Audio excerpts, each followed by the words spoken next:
So I'm not gonna lie, one of the few Disney sequels that piqued my interest a little bit was Little Mermaid 2.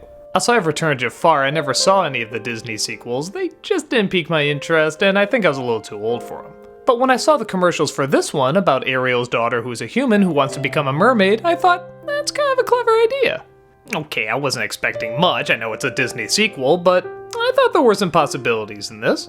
I popped it in, gave it a watch, and yeah, it sucked. Okay, maybe that's too strong a word, but it just felt like an hour and a half of nothing.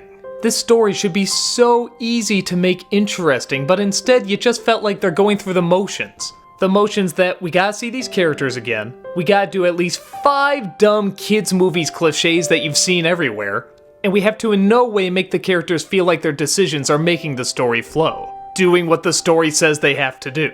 And it's a shame because, like I said, I thought this was a good idea.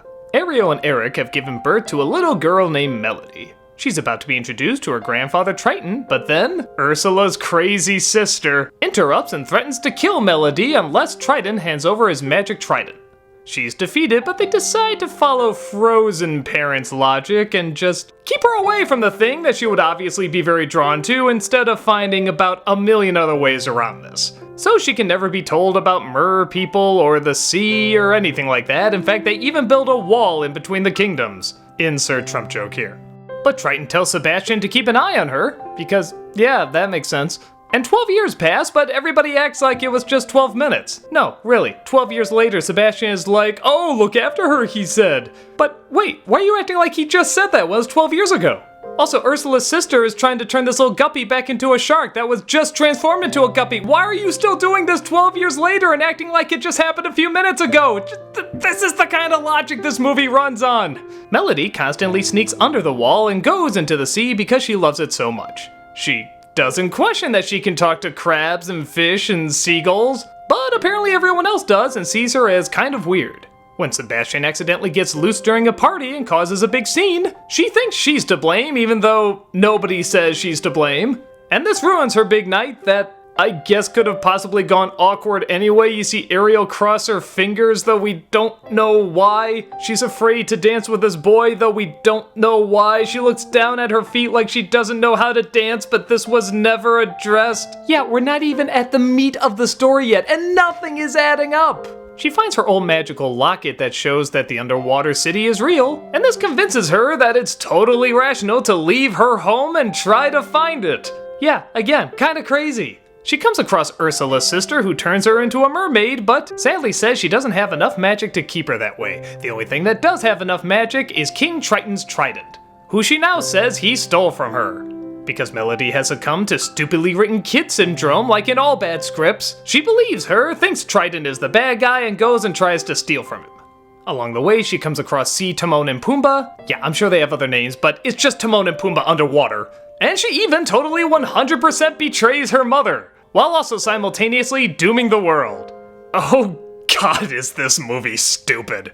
Every second there's another dumb thing that doesn't add up, or something that just makes a character look selfish or idiotic. When Melody finds out that her mother has been lying to her and that her life is a lie, look at this, she runs right past her dad. The dad doesn't even give a shit. Oh hey Ariel, what's up? What? Attend to your daughter, you idiot! He doesn't even go with Ariel to go find her, he just stays behind and says, good luck! Even Jasmine threw a punch in Aladdin 3, this guy just does nothing. The only characters very occasionally of interest are either Melody or the evil sister. Once in a while they do a good expression on them, and hey, Pat Carroll's back to do the voice. She could read the phone book and make it sound deliciously evil. Even the animation is just generic. I can't say it's bad, but nothing really stands out about it either. I remember the incredible expressions that they gave Ariel in the first one. Even when she couldn't talk, the animation on her face was just so passionate and so well done. Here, she just feels like a robot. Look kinda happy, look kinda sad, look kinda worried, look kinda whimsical. It's like talking the notes instead of singing the notes. The Disney sequels that had generic animation always had something that stood out about it. Pocahontas 2 had a lot of great expressions and some good nature shots. Beauty and the Beast 2 has some nice winter colors and that awesome organ. This just seems like it's there to do its job, and that's it. I can't totally blame them, I'm sure they were rushed and had to get it out fast. But it's just so weird that nothing, friggin' nothing stands out about it. Even the songs are forgettable. I don't remember a single one.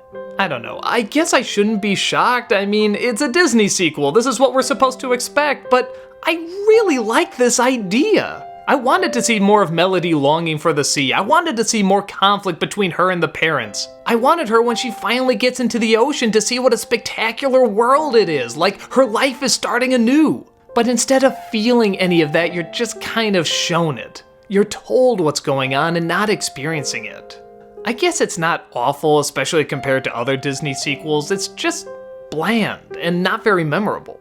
And for an idea like this, especially being a sequel to such a passionate film, you would think even a rushed sequel off of something so passionate would leave some kind of impact. I guess it's fine and corny enough for little kids, but for someone who really loved the beauty, energy, and elegance of the original, for me, this definitely flounders.